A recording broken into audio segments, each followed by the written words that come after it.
Boa noite, gente. Hoje eu vou falar sobre a implementação que a gente fez do algoritmo genético na matéria do ICO. Os integrantes é eu, Bianca, Davi, Christian e Diogo. Eu vou mostrar um pouquinho. O projeto é o mesmo do trabalho do semestre, do último trabalho, no caso. A gente fez umas alterações. A primeira foi esse request params. Não era request params, era request body antigamente. Só tinha um aqui. E aqui embaixo passava diversos parâmetros, agora também só passa 2. Eu vou mostrar para vocês como que foi feito isso. E a adição de novos parâmetros que a gente passou aqui. Agora a gente passa um multipart file, que é um request part, e os request parameters que foi adicionado, que foi o K, o Y e o M. Eu já botei o sistema para rodar aqui porque ele demora um pouquinho com essas novas alterações. Deu uma atrasada aí porque são muitas análises para fazer agora, muitas mudanças. Eu vou mostrar como que ficou a URL passada. Agora, como é request parent, as URLs os parâmetros são divididos entre e-comercial, como vocês podem ver aqui. Agora tem o K, o Y e o M e o multipart file. É assim que coloca. Vocês mudam aqui para multipart file, adiciona o file aqui. O nome tem que ser file porque foi o nome que a gente definiu, então tem que seguir a nomenclatura de acordo com o que está definido nos request params. Eu vou explicar o K, o Y e o M. O K, ele seria a quantidade de grupos que vai fazer a convergência. Então, a quantidade de grupos que vai ter definidos aqui é a quantidade de grupos máximo que a gente quer ter de diferença, entendeu? Então, a gente quer que os 1000 indivíduos passados com parâmetro aqui são divididos entre 10, no máximo 10 grupos. A diferença desses grupos, desses indivíduos, seriam esses Y aqui, que é a diferença dos genes entre eles. Por exemplo, se eu tivesse um indivíduo com um gene parecido, que tivesse uma diferença de outros genes, por exemplo, de 25 só, ele se encaixaria no mesmo grupo, porque aqui a gente está passando 50, então como ele é inferior a 50, ele se encaixaria no mesmo grupo. Somente se ele fosse superior a isso, ele entraria em outro grupo. O M aqui seria diferente, o máximo, a quantidade máxima que a gente quer de indivíduos por grupo, que seria 200 que a gente passou por parâmetro. Eu vou mostrar um pouco do service e o que alterou. Aqui antigamente a gente passava um monte de parâmetros, como eu disse, agora só passa o file e esse DTO params que a gente criou. Eles são todos setados antes. O sistema continua da mesma forma, chamando o start inicial, gerando os itens. Toda mudança que a gente teve foi no evolve mesmo. O que aconteceu aqui? A parte inicial continua a mesma, não teve nenhuma alteração. Aqui que começa a brincadeira toda, a partir desse log que é geração, o número da geração, né, o tamanho da população, e aí que a gente está passando como parâmetro a geração que ele está, e a população, só um log informativo mesmo. Aqui a gente colocou que o total seria de 10%, né? E aqui acontece a detecção de convergência genética. Eu vou explicar esse método para vocês. Isso aqui não é um erro, gente, é simplesmente porque eu comentei a parte de envio de e-mail. mas ele já gera um resultado aqui. Essa daqui seria a lista de itens. Depois eu explico para vocês certinho e onde ocorreu que teve uma convergência genética, os itens usados e o peso o melhor fitness do indivíduo da geração a geração. A detecção genética, eu vou explicar um pouco o método para vocês. O que ele faz? A gente colocou aqui, detecta se está ocorrendo conversão genética. O que é exatamente essa conversão genética? A conversão genética nada mais é que quando muitos indivíduos são próximos, assim, são muito parecidos, os genes são parecidos, aqui vai acontecer assim, ele verifica se os indivíduos são muito parecidos, se existe essa convergência genética, que é nada mais nada menos que ele vai falar assim, se está respeitando aquela conversão genética que a gente passou dos indivíduos, tá naquela quantidade de grupos que a gente passou como parâmetro, se não houve uma superpopulação em algum grupo específico, e para a gente saber se houve, então tem que alterar um pouco, mexer um pouco nos parâmetros, por exemplo, para não ocorrer uma superpopulação, um supergrupo muito parecido, entendeu? Aí eu vou começar explicando o que é esse Genotype Group. Esse Genotype Group, ele é dividido ele tem duas listas. A lista de Genotype. Essa lista de Genotype seria a genética desse gene. Então, ele pega o primeiro gene e copia para esse genotype. Então, esse vai ser a primeira divisão de genes, por exemplo. E isso aqui nada seria mais que uma lista de inteiros.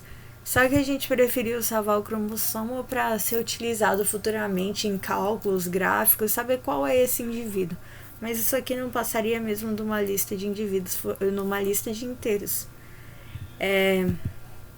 Então, aqui ele salvaria os indivíduos e aqui ele salvaria o grupo desse indivíduo, a genética que esse indivíduo tem.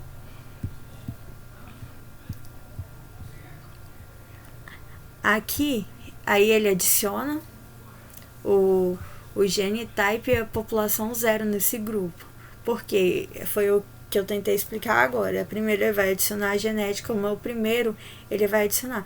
Depois ele vai fazer um for e vai percorrendo isso e vai vendo aqui até um estático que ele vai ver. Esse grupo, esse gene é diferente que o gene do genotype. Aí se ele falar assim, é diferente, aí ele vai adicionar um a mais, que então quer dizer que ele vai ter um a mais, um grupo a mais, né? Aí aqui, avalia se o cromossomo se encaixa num grupo, foi o que eu disse. Aqui são os parâmetros passados, que é o grupo-alvo, que será avaliado, né? De acordo com o cromossomo que será avaliado com aquele grupo-alvo, e a distância entre os indivíduos. A distância nada mais é que seria assim, a diferença que tem desses indivíduos.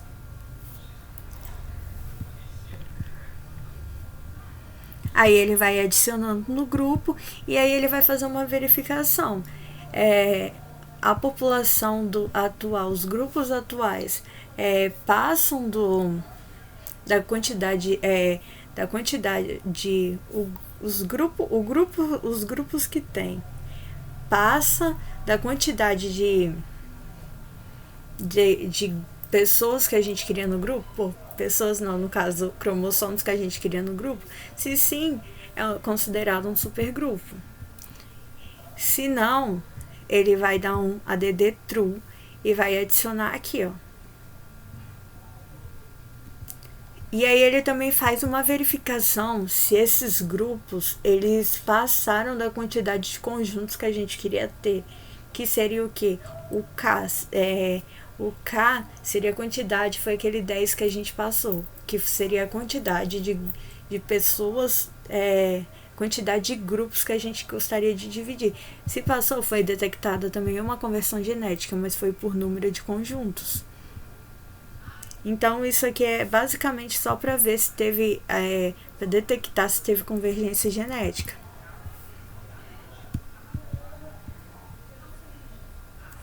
Aí, o que ele vai fazer? Ele vai ver se esses genotypes são diferentes de nulo, né? Com certeza vai ser. Aqui a gente adiciona um histórico para usar futuramente em cálculos. Não é nada que afete o sistema agora, não é nada que também precisaria ser implementado agora. Foi só uma coisa a mais que a gente quis fazer para algo futuro. E aí aqui, o que ele faz? Ele pega a população e fala assim, vão fazer uma mutação dirigida desses grupos, porque eles estão muito parecidos, acaba que os grupos vão ficando muito parecidos. E para isso não acontecer, a gente dá uma modificada, que é a convergência genética, que é? Nada mais é que os indivíduos estarem muito iguais, muito próximos, os genes estão muito parecidos. Aí, de vez em quando, então, tem que dar uma mudada. Então, a gente passa como parâmetro o grupo, né? O genotype, os grupos, e a probabilidade de mutação desses grupos. Aqui, ó. Aí a gente colocou assim, ó, pode realizar uma mutação sobre uma lista de indivíduos, que é o que a função faz. Aqui é a probabilidade de mutação, que a gente passou como 100%. E o que ele faz aqui? Ele verifica se o indivíduo deve sofrer mutação. Ele vê se a probabilidade de mutação é maior do que a probabilidade que a gente foi calculada aqui. Se for, ele pega 50% dos genes e faz uma mutação. Uma mutação nada seria pegar o gene e setar um randômico aleatório com tamanho máximo da mutação de genes. E aqui ele vai setar o fitness. Ele nada mais vai fazer isso. Vai ficar fazendo uma mutação só para dar uma mexida nesses indivíduos, para não ficar algo viciado. E aqui ele vai continuar fazendo. Ele vai selecionar o mesmo, como eu disse, é o mesmo sistema que a gente usou da vez passada. Então ele vai selecionar o método de população, o método de reprodução, vai remover os cromossomos inaptos, esse tipo de coisa, vai adicionar a nova população, vai evoluir de novo, vai pegar o melhor e vai matar os cromossomos, vai matar um pouco da população e vai evoluir. Isso vai ficar sendo recursivo até ele chegar no parâmetro aqui que foi igual ao total. Como eu botei aqui como exemplo, eu vou até mostrar. Aqui é a geração que ele tá, o tamanho da população, que é 2.000, o modo de seleção por torneio, isso daqui são parâmetros que a gente não tá mudando, a mutação e a probabilidade de mutação, avaliando os filhos, a gente colocou eliminando indivíduos, os indivíduos eliminados, a quantidade, adicionando novos filhos, um total, e evoluindo até chegar a 1.000, que foi a população, foi o valor que a gente colocou. 1.001, ele entra aqui e retorna o resultado. Aí o fim da geração, aí ó, 1.001, tempo de execução que ele gastou, como eu disse, ele está demorando um pouquinho, daqui foi 570 segundos. O melhor indivíduo, que foi com 16.200.